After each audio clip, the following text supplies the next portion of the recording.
Hey guys, Jim here. Let's get into a ramble video. I haven't had a chance to sit down and do a ramble video for, gosh, probably at least a month at this point. It's kind of crazy. I wanted to talk about a couple of things. I got some beauties sitting out here in front of me. Some of these are mine, some of these are not. Just tonight I uploaded a video on my new Jim Burke, so please go do check that out. I haven't had a chance to do a video on my Andy Fitz just yet. I'm still trying to make some time to do it. Already saw the guest blade on this, I hope, and these two will be coming very, very shortly. I'll show those to you briefly in just a couple of minutes here.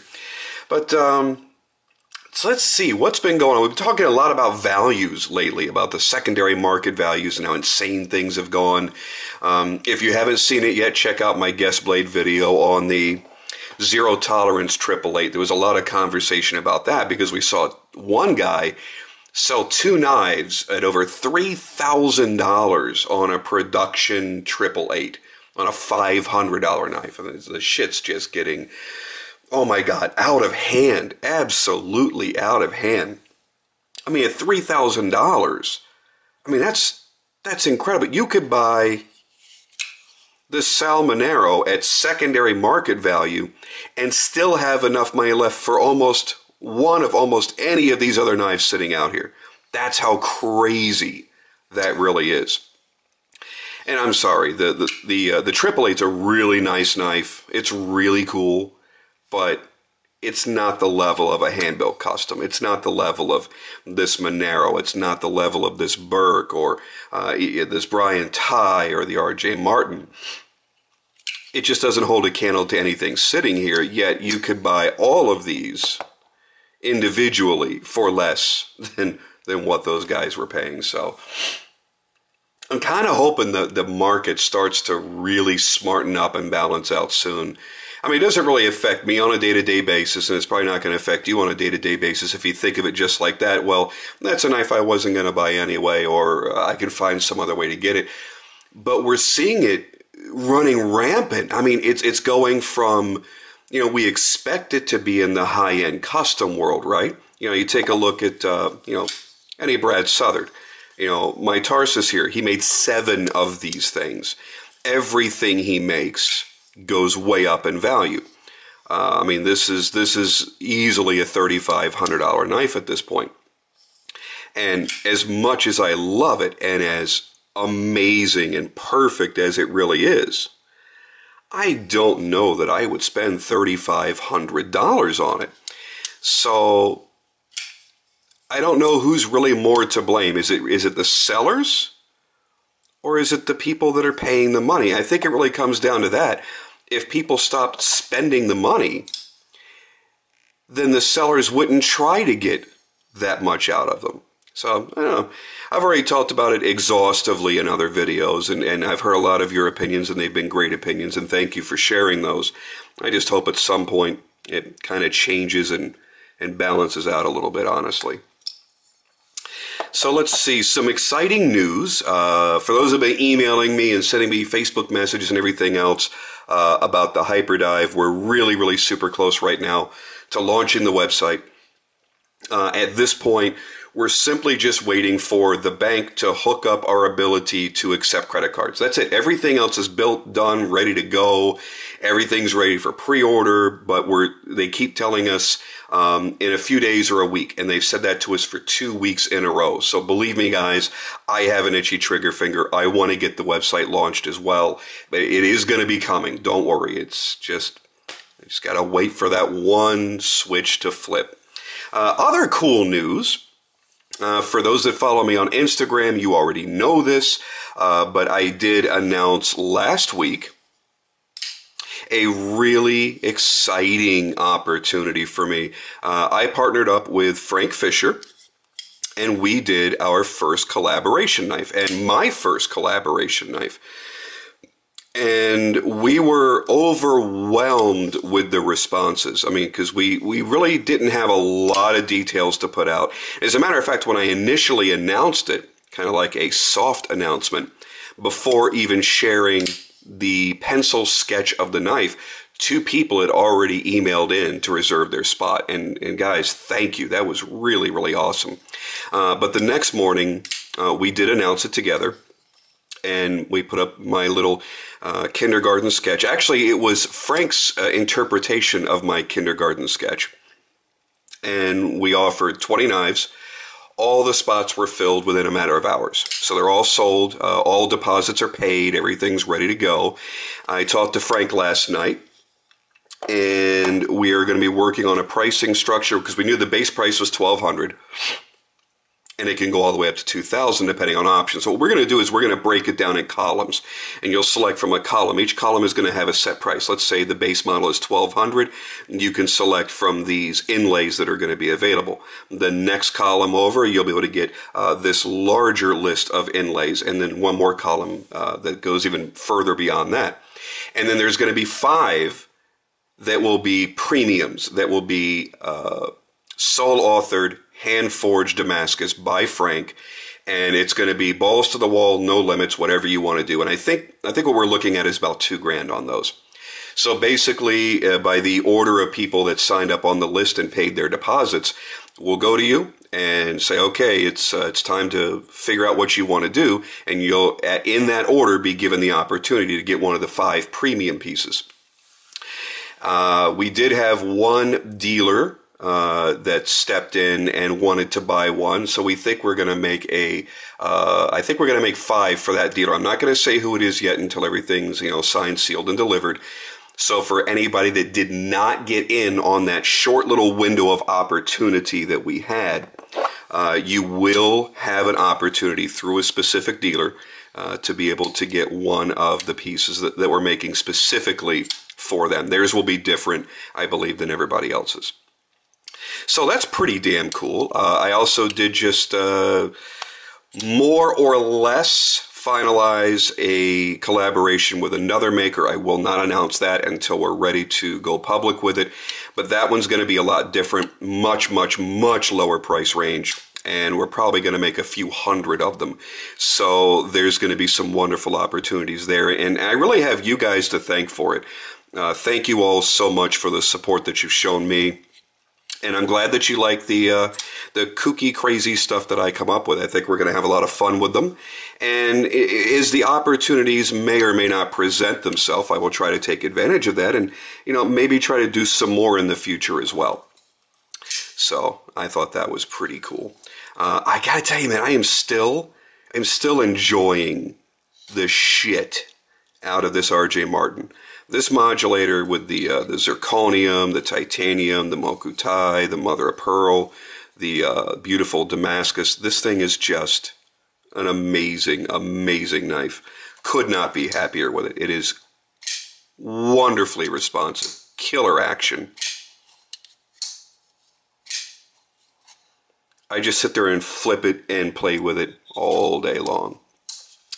What else is going on? I think I'm getting close to my Pretium finally being done. I don't know what numbers have been delivered recently, but Elliot's partner, Mark, did contact me about 5 or 6 days ago to get the extra payment because you guys know I'm having a one-off done. So I had to pay a considerable amount of money to get extra things done. And really, it's not really a lot of money when you consider the level of Elliot's work. But yeah, mine cost quite a bit.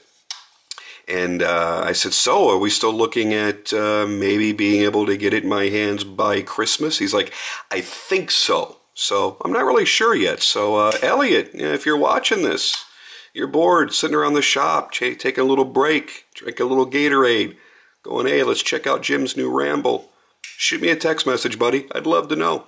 I'm in no big hurry. I know that when it arrives, it's going to be the most mind-blowing thing ever. So I am very, very, very excited about that. It's killing me, though, watching everybody else with all their Pretiums and talking about how great it is and the incredible flipping action and the smoothness. And yeah, I'm pretty damn excited. That's going to be a fun, fun knife. Just like this has been. And by the way, my Redención is breaking in really nicely.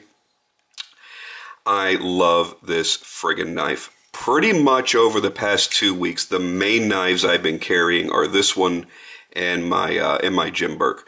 finally got a chance to own a Jim Burke. It's taken me forever to finally get one. I'm really glad that I've got one. And this little guy right here, this is just, ugh, what a beast. What an absolute beast. And yeah, there was some comments on my video of this. Somebody said they thought the lock bar was too thin. That's over 200 thou. That's actually 210 in thickness. It is a massive, massive slab of titanium right there engaging that lock. I've done everything I can to try to get it to fail, or even the slightest little wiggle. I can't push the lock over. I mean, the lock is just fantastic, so I couldn't be happier with it. It's a monster. It's a beast. I love that look. I love looking at it from there. This thing is such an amazing tank. I think I'm pretty much done with overbuilt knives forever. Well, I don't want to say forever, but this one makes me so happy. I don't really see a need for another. But I know you guys are continually staring at these two because as of recording this video, I have not put those in video form yet. I just got these today. Now, these are not mine. Actually, I was talking with my good friend Dave Curtis, and he says, I'm going to be putting these two up for auction. Would you like to get a chance to play with them, perhaps, and do a little video? I said, oh, hell yeah.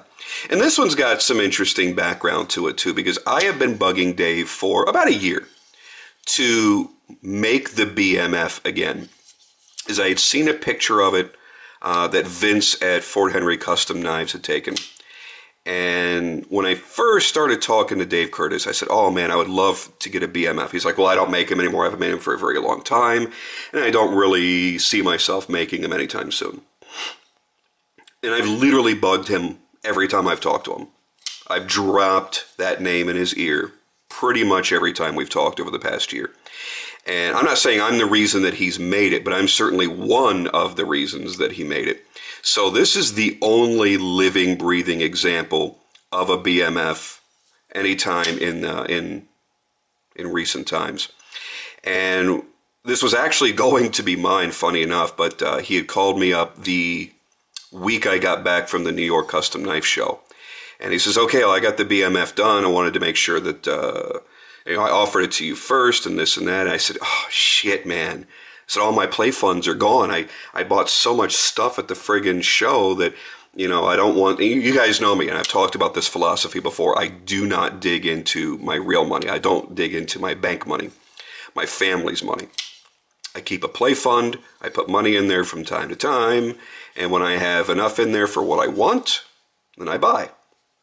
God, I love how this thing feels. And so I said, no, I said, unfortunately, I as much as I wanted, I got to pass. I know I can always get one in the future from you. Just a warning, guys. Again, he did put this up for auction along with the Cruise Evo that I'll show you in a minute. They both sold very quickly. They're both going to the same owner. I'll be shipping them off actually out of the country, believe it or not. But be warned, he is only going to make a handful of these. He says he may only make 5 or 6 BMFs all year for 2014.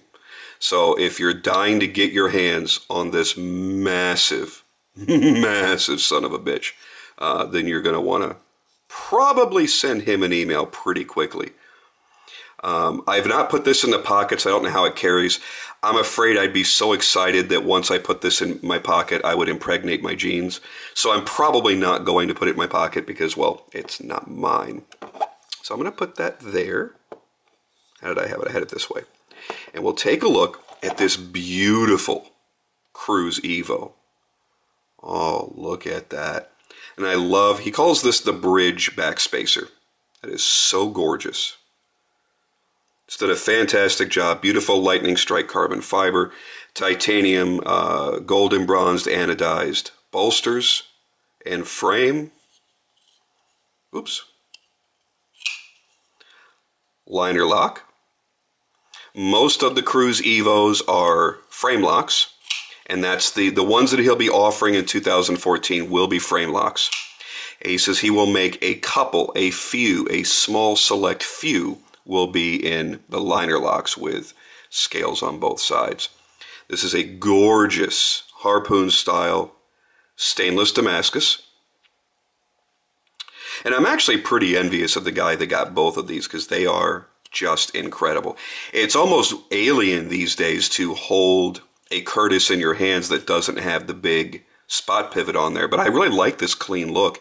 And Dave asked me, we were on the phone tonight, he says, you know, what are your honest thoughts? What do you really think of the Cruise Evo? I said, you know, this is a really nice EDC knife. It's a little bit dressier, obviously, the way this has been embellished. But it feels great in the hand. I really like the action on it. I'm not a huge liner lock fan. I prefer a bolster lock, but really like how this came out. And using a stainless Damascus I thought was an interesting choice as well. So I will be, when I do the video on these, I will be announcing a few interesting little tidbits, little pieces of news. So if you are a Curtis Knives fan, you're going to want to check out the videos that I do on these knives because I will be giving you some information that he has not made public yet. So we'll have some fun with that. Anything here that I haven't fondled yet? No, just my my Burke. Oh dear God, I love this knife. So yeah, the past month or two have been just fantastic knife-wise. Been having a lot of fun. One of the interesting things, now that I'm holding my Burke, I remembered this. Jim made a really special offer to me that I am going to be taking him up on. And I'm not sure exactly when. We have to work on the dates. I have to get the time off of work, and he obviously has to set aside some time. But my villain is coming up soon to be made. And he says, why don't you come up here, spend, a few days or a week in my shop, stay here, live here. I got a whole, like livable setup here at the shop. Stay here, hang out, and you can document for your YouTube channel the entire build of your knife and show people how it is that I make a knife. And I was like, oh, really? Yeah, that's pretty damn exciting. I'll take you up on that. Ain't no way in hell I'm saying no to an offer like that. So yeah, that will be coming, maybe it'll be February, maybe it'll be March. I don't know when it's going to be. We need to get the times aligned properly and for whenever the time comes that my name comes up in his books, and we'll get that done. For those that have been asking on my Instagram, you've been seeing this lanyard. I don't remember, the lanyard I got from some dude on eBay. I don't know who it was, but I think it's pretty much the same thing as Schmuckatelli offers. I think it's called a Cobra lanyard or something like that. But the bead, the reason why obviously I chose this bead was because it matches up with this anno. This was a bead that Daryl Ralph made for me a couple of years ago. He made a handful of goodies for me. He made some titanium pointers and things for me to use on my show. But he also sent me a couple of really nice turned titanium anodized beads. And I haven't had the right knife to put this on yet, and I was really happy. I went, oh my God, I've got a blue bead, oh my God. It's like the kid in all of us, isn't it? To accessorize our silly little knives. And I picked this one up from, was it Blade HQ? Now, gosh darn it, I can't remember who makes these darn things. And I don't have, I threw the packaging away. But anyway, this is a cool little thing to have a Damascus bead, Damascus bead up with my Damascus blade. Oh, this thing is breaking in nicely. It's so snappy, and oh, that mother of pearl. Oh, you know how to talk to me, baby. Sorry, I got a little weird. So yeah, I guess that's pretty much it for my little tiny world. I just want to thank you guys again for all the great support. The Guest Blade segment has exploded, and it's gotten to the point where it's like I'm constantly shipping and receiving knives. So I'm going to cool down a little bit on it. My shipping last month was like $200 in shipping back people's knives, and believe me, that is not a complaint in any way. I don't want you to take it that way. It's just, that's a lot of money to spend just to do fun little YouTube videos because I enjoy doing them. But I will be getting back to doing them in fairly short order. I just don't want to do a whole bunch and overload myself, and then I end up having your knives in my house for 2 or 3 weeks, and that's not cool. I don't really enjoy that. So I want to be able to turn the knives around faster. I have a little bit less time these days to sit down and make YouTube videos with the baby, and you know, he's starting to get up and cruise around now, so he's a little bit more mobile and he's louder and things like that. So I have to reserve for kind of when he's in bed. You know, and I'm working a lot, and you know, the watch brand is kicking off. So there's a lot of stuff going on, so I apologize in advance. I have been trying to upload as many as I could over the past couple of weeks. And, you know, like I said, I'm not going to, you know, totally back off. I'm just going to slack just a little bit. But I will always continue the effort to make sure it's good quality stuff that's coming out here. And, you know, I'm still amazed that I'm holding the Green Monster. Oh, dear God, I love this knife. I still can't pry it out of his hands. I'm trying. Not gonna happen. Oh. I might cry. I might cry a little childlike tear when I have to box this back up. It's maybe one of the most beautiful and perfect knives that I've ever handled.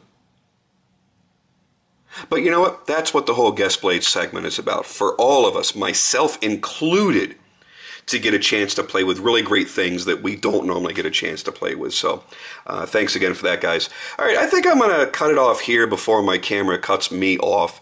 And I'll try to get some more ramble videos, and maybe I'll get back to doing some knives and wine video. Yeah, I haven't done one of those in like 2 months, right? Those usually stir up controversy because my lips get a little bit loose, that's what she said, when I've got a little bit of wine in me. So we'll see what happens. I'll talk to you guys later.